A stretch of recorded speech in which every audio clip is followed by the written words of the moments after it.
American দূতাবাসের সহযোগিতায় প্রাকৃতিক দুর্যোগ মোকাবিলায় কক্সবাজারে 4 দিনব্যাপী প্রশিক্ষণ কার্যক্রম সম্পন্ন হয়েছে। সমুদ্র সৈকতের প্যারাসেলিং পয়েন্টে আমেরিকান সেনাবাহিনী ও বিমান বাহিনীর কয়েকজন সদস্য বাংলাদেশ ফায়ার সার্ভিসের কর্মকর্তা কর্মচারীদের এই প্রশিক্ষণ দেয়।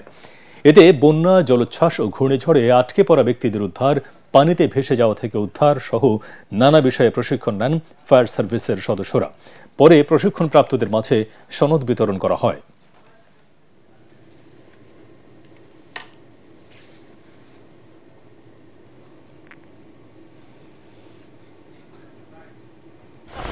ইউএস এম্বাসি এর অ্যারেঞ্জমেন্টে সেখানে ইউএস আর্মি এবং এয়ারফোর্স ছিল। তারা আমাদেরকে সুইফট ওয়াটার ট্রেনিং, এটা 4 দিন ব্যাপী, 18 থেকে 21 তারিখ পর্যন্ত তারা বিভিন্ন ধরনের কৌশল আমাদেরকে শিখিয়েছে।